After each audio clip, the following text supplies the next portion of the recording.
No, it's okay. He must have done something. Okay, all right. Let's begin. We're dedicating the shir Leilui Nishmas Ruvain ben Nosson.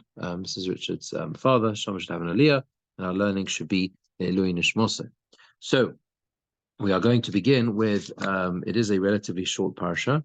If you look at the Ramban and Perek Yud Beis Posuk Zion, just going to look at the second half of these of this Ramban.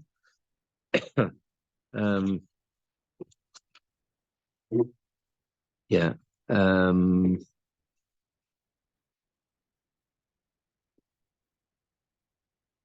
Okay, well, let's do the whole thing. Maybe let's do the whole thing. So the Ramban is going on the pasuk which says that a woman who gives birth has to bring a korban, and this is the idea, and the Torah uses the word v'chiper oleha, right? V'hikrivoi lifnei Hashem. He has to offer up the korban in front of Hashem, v'chiper oleha, and be atone for her, and the question is, as Chazal ask and the Forshim ask, is why is it that she needs a kapara? Why does a woman who gives birth need an atonement? So the Ramban says, Yom Takrav Kofa Nafsha Lifnei Hashem, says that she has to give an atonement for her soul in front of Hashem. Shesitar Mimkar Domel. She should be purified from the source of her blood. In other words, when giving birth, in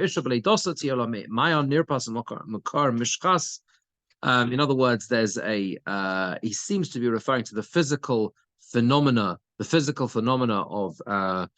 the so to speak, an uncleanliness as such that's associated with birth. When she has gone through the process of cleansing, or the days of the formation of the vlad for a male or a female, Tovi kofer nafsha shiamod makora v'shesitar. She should bring an atonement for her soul. Sheyamud makora v'shesitar. That I think it means that her makor, in other words, where her womb, etc., is purified and reverts to its original state. Because HaKadosh Baruch Hu provides that healing for all flesh. We're familiar with that phrase, of course, from Asher Yotzah. So the first approach of the Ramban seems to be more of the sense that she's achieved this it seems to be that it's almost like she's in a place where physically it's quite miraculous. It's quite miraculous that the body can recover from childbirth, if you like. So in that sense, he seems to be understanding that the chiper oleha is like, kofer, the concept of kofer, where we know from an ox that gores, right? So the atonement, right? That really, if it's a shamud, really the owner is responsible, and they have to bring a kapara, they have to bring an atonement for not taking responsibility, etc., etc. It's almost like an exchange instead of the person giving up their life, right? The person, they could pay money to sort of get out of the responsibility that they have, almost, right? So I think what he's trying to say is here that there is a sense of a miraculous escape, almost. That's what I think. That's Rofich al Bossa Mafli Lasos. The fact that HaKadosh Baruch Hu has provided her with this purification, this atonement, and this process to be able to survive, almost. And therefore she has to bring it's like a kapara. It's an atonement in the sense that it's almost an exchange for the fact that Kodesh Baruch Hu has given back her life. I think that's what he's trying to. I think he's trying to say that. It's a bit cryptic. It's not exactly clear. But this is what I think. I think he's going somewhere along that direction. But then he brings the Chazal for Rabbi Yoseinu Omru b'shah shekaras leilet kafetzes v'nishpas le'ezakik oy lebali. Very famous Gemara in Nida. The reason why she needs an atonement is because she's done something wrong. What has she done wrong? Through the pain of childbirth, she makes an oath not to have any more children, and therefore therefore she has to bring an atonement to sort of rectify the fact that she regrets that she would regret making that statement, and that's why she has to bring a kapara. She has to bring the korban as an atonement. He says the main primary intention with this is since she makes this oath because she's in a situation of pain, It's not appropriate for them to make the oath because she's committed to her husband, so she can't make such an oath to never be with her husband again. The Torah wants to atone for her from this sort of inappropriateness or whatever when aroused on her spirit to act in a certain way. I really wanted to see this wrong because of this line. The thoughts of Hashem are deep, and He has abundant mercy. He wants to find a way to make people tzaddikim, make people or to justify their actions. That's the point. In other words, what I think the Ramban is saying is that the message of the fact that she brings an atonement is predicated, according to Chazal, on a number of assumptions. Number one, that she didn't really mean the statements that she made when she was. Number one, that she made such an oath in the first place. Not everyone would do so. Right. No. Okay. But that itself is not so. Meaning, you can understand why, because we know when a person is in a position of pain, they can say things they don't necessarily mean, but it's from a position of pain, right? So the message, according to the Ramban, is, at least according to the second explanation, is that there's a number of assumptions here. You could go down the route of saying it's her fault. She should never have done this. She should never make such a statement. Let her deal with the consequences, whatever those consequences might be, whatever, right? The Ramban says, no, the message of the Torah in saying she brings an atonement and the Torah provides a solution for her, bring this atonement, this kapara, because of what you said from a position of pain, shows the derech Hashem. The HaKadosh Baruch Hu wants to find ways to roots out, or more to take a person's actions and not sort of justify them, but understand them, that where they are coming from, and therefore, as a result, lahatzdik briosov, which means really to justify their actions. I think what the Ramban is doing with this is he's telling us that we see a very, very important message with how we can understand people and how to treat people and relate to people, because it's a very, very, the idea is a very common thing. You know, people sometimes say things from a position of pain, and often that means you can't judge them because they're coming from a position of pain. That's where they're saying what they're saying. Doesn't mean that the person can say whatever they like, and it doesn't mean. But if your person shouldn't judge someone else, can't judge someone else if they're in their place. Yeah. So normally, if someone had done something wrong that required kapara, it would be only for that person who did the wrong. Whereas here, this is a general thing for everybody.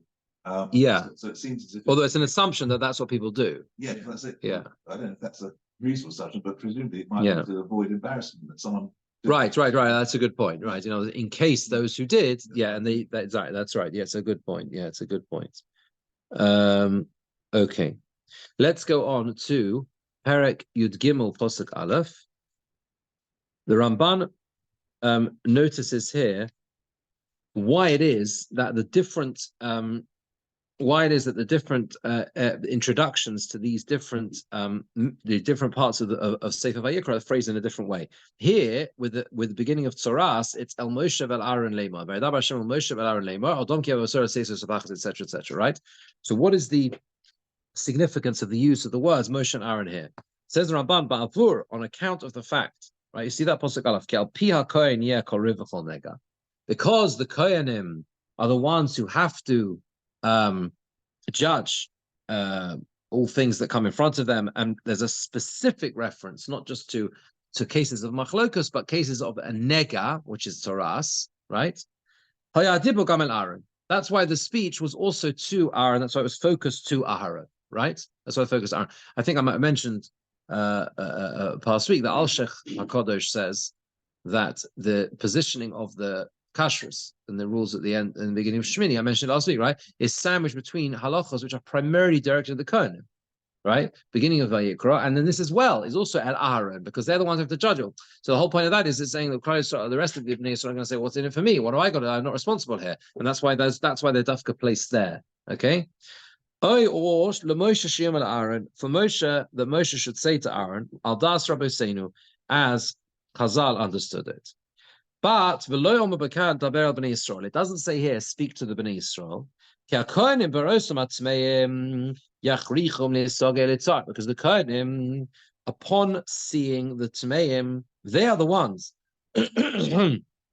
who are required to instruct them, and to literally means to force them to do what they are required to do in terms of the days of solitude, in terms of the days of purity.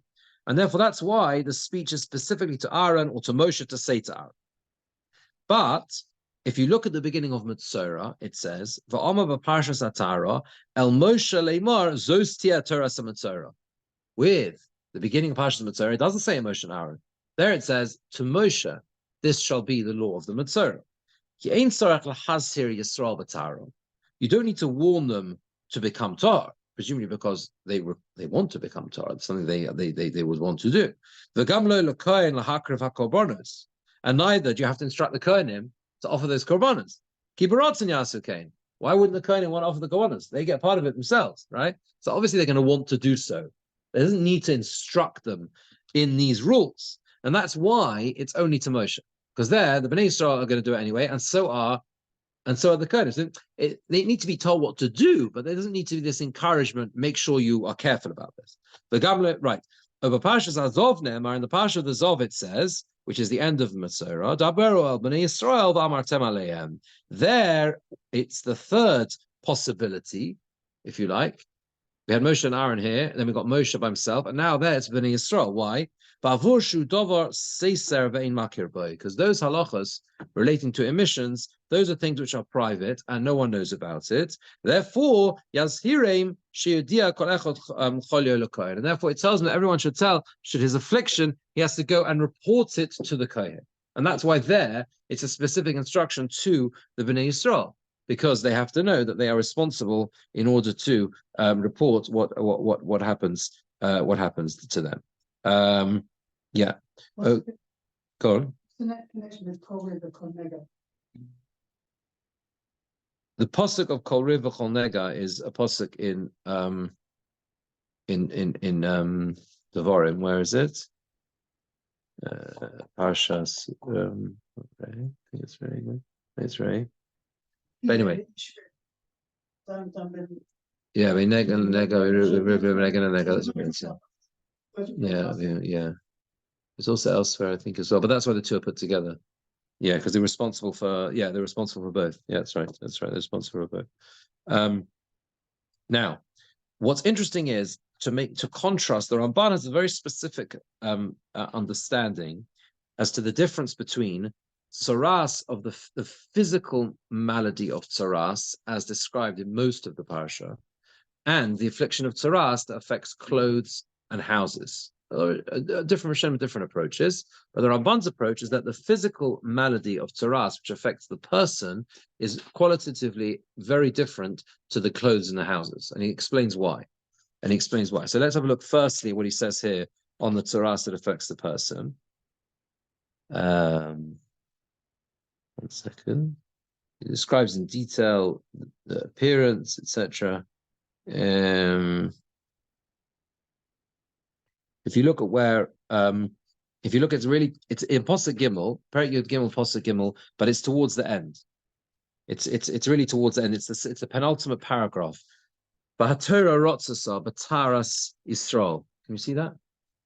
The penultimate paragraph.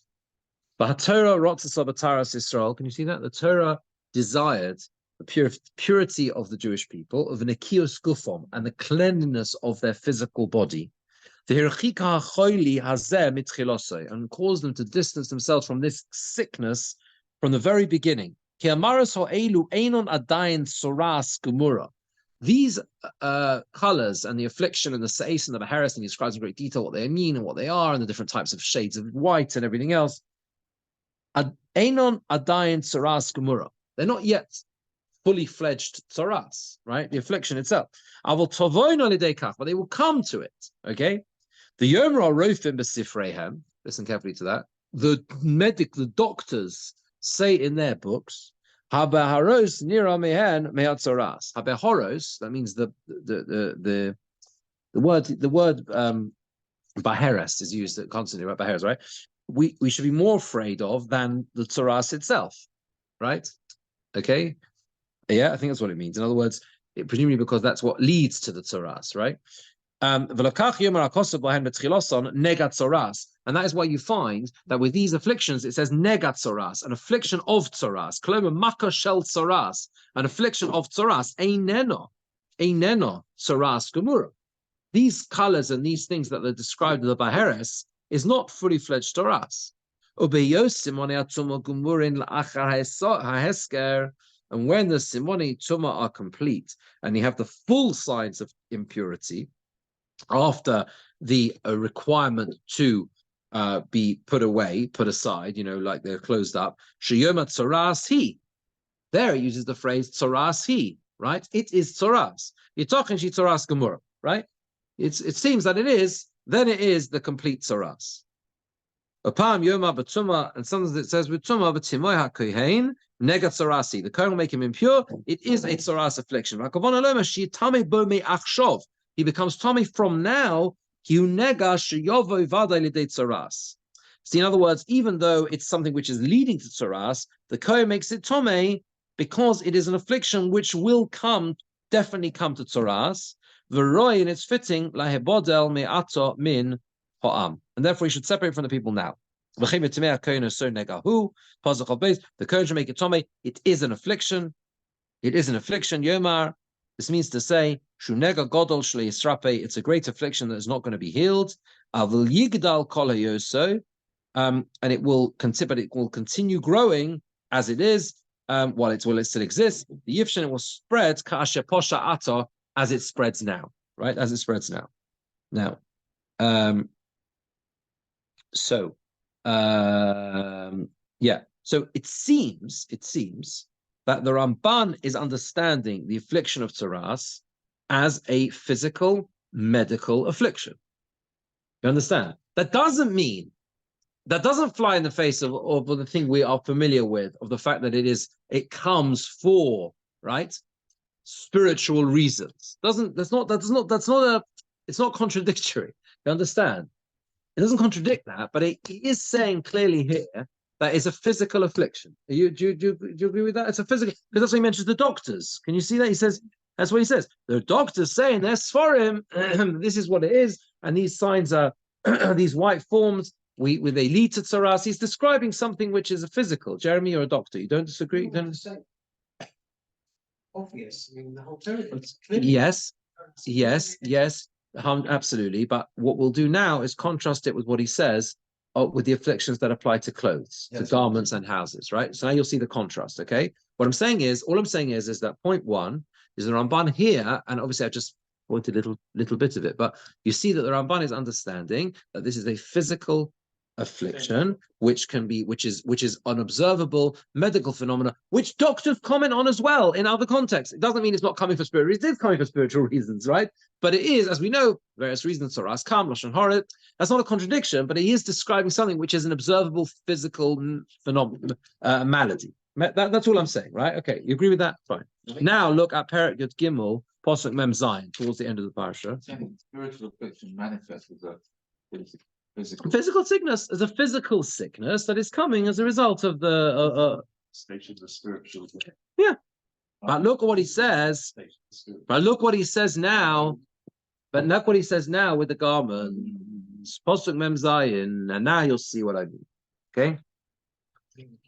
Look at the contrast. So beged here bo negat tzoras, a garment which has an affliction of tzoras. Ze einenu b'teva klal, says the Ramban. This does not appear in nature at all. V'lo hove ba'olo, and never existed in the world. It's a new thing. Now, do you see the difference? Before, Ramban is describing it as physical and doctors and things like that. Here, he's saying, we never heard of such a thing. That garments should get these colors on, and that this should be right. This is not a natural phenomenon, right? And so to the afflictions which occur to houses. Avol biyos Yisrael shleimim lashem. But when the Jewish people behave properly and they're complete with HaKadosh Baruch Hu, Yeruach Hashem aleim tomid. The spirit of Hashem is upon them always. Lahamid gufom ubigdeim ubateim b'maretov. Then HaKadosh Baruch Hu makes sure they're physically and their garments and their houses is all good and a good appearance. But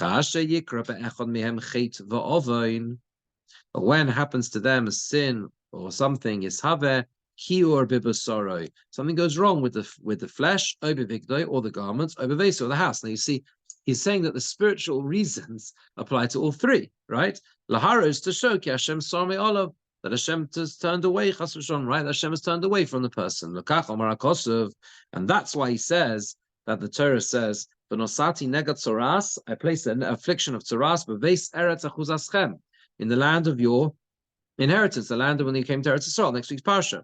Because it is the makkah, the affliction of Hashem in this house. This Toras of the houses only applies in Eretz Yisrael, Shinachlas Hashem, which is the inheritance of Hashem, as it says, Eretz Canaan, when you come to Eretz Canaan, that I'm giving to you as an inheritance. It's not because it's an obligation on the ground. In other words, it's a question, right? Why should it be that Toras of the houses should only apply in Eretz Yisrael?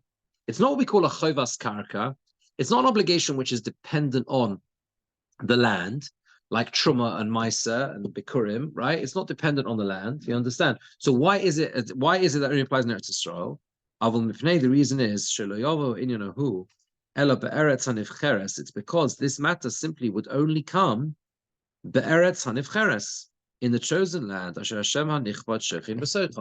Hashem chooses, that Hashem dwells within it. So in other words, the point is, why is it that it only applies in Eretz Canaan? Because of the greater spiritual heights that Hashem wants us to achieve in the land. Right, and therefore these afflictions only come. Therefore, they only comes in the land as well. Right. Does it include, you think, the Toras of the person? Well, he says clearly. He says that all three things come for these reasons. That's what he says. There's a clear distinction. Between the garments. No, but what he's doing is very clever. This is the point. I think what the Ramban is doing is like this. Ramban is saying that the physical manifestation of Toras, as we see it on a person, is an observable medical phenomenon, which a person could dismiss as saying, it caught something, caught the disease from someone else, right? Good. And you could mistakenly say, not do that cheshbon hanefesh and say, why did this happen? Not think to yourself and say, why did it happen? Because at the end of the day, it's something which the doctors also observe as a phenomena.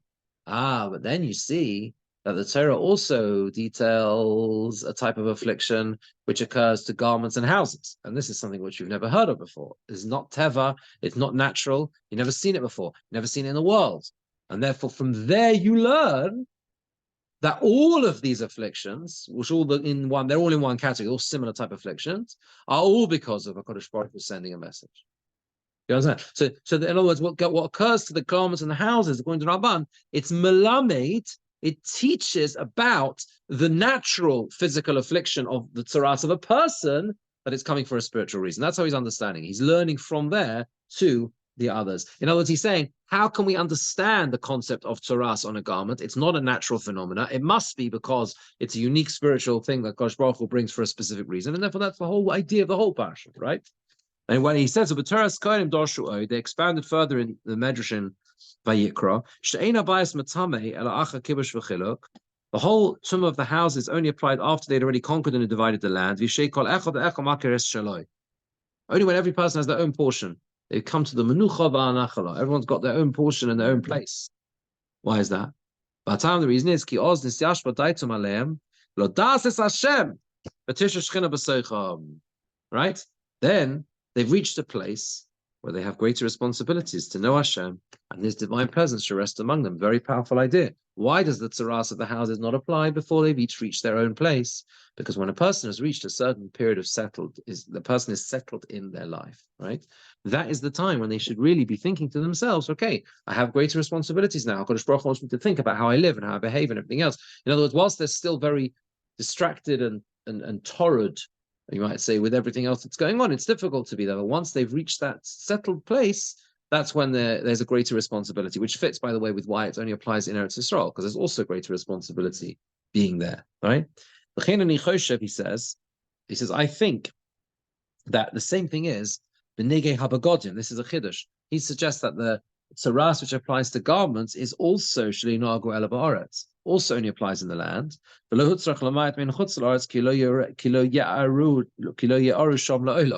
the Torah didn't need to exclude Chutz La'aretz. In other words, why is it that it only says Eretz Canaan in the context of the houses? Because it didn't need to exclude the garments, because it just would never occur there. It would never occur. It doesn't have that heightened spirituality, and therefore it would never occur to outside Eretz Yisrael. And that's also why these afflictions would only occur to white garments, not colored garments. Because maybe the color brought this discoloration, like as a natural part of the features of the color of the garment. And you wouldn't see that it's the finger of Hashem. If it happened to a colored garment, you'd have a way of saying, well, it's just the color discoloration or something like that, right? Only white is it clear why it's coming. Therefore, that's why garments which are colored b'dei shamayim, they do become tom as Rabbi Shimon says. Pardon? What was the color? It says reds and greens of Toras. Rak adam dom. That's why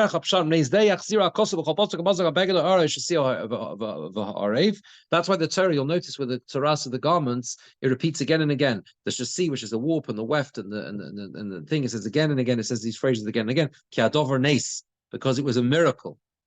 Lots of midrashim here, and they all appear in Toras Kohanim, in Toras Vayikra. So what the Ramban is doing for us is, I think he's explaining for us what it is about it. It's almost like the pshat. How do I get to a place where I can see from the psukim themselves, right, that what the Torah is describing here is more than just a physical ailment that comes because of medical reasons. The proof, according to the Ramban, is from the garments and the houses. Because the garments and the houses is not an observable medical phenomena. And therefore it must be coming specifically because etzba elokimhi. And you see that from also the rules that apply. For example, that it only applies in Eretz Yisrael, and it only applies after they had divided the land, and the fact that the garments only applies with a white garment, and it doesn't apply where the garment is colored. All of these things demonstrate that it's a nace, it's a miracle, and that, he says, tells you that that's the way to understand the whole parsha. Because otherwise you'd have this dichotomy, this difference in existing between the two, when it's clearly one continuum and it's one whole parsha. So again, it's a pshat, but it's a very important pshat to understand the whole of Tazria. It doesn't say that specifically. Seems to be linked to Chaim. Yeah. The Kohanim, well, the korbanos as well could only be bought as one of the Beis Hamikdash, so you wouldn't be able to get out of it. Yeah. Very good. Okay. Thank you for coming. It also emphasizes the centrality of the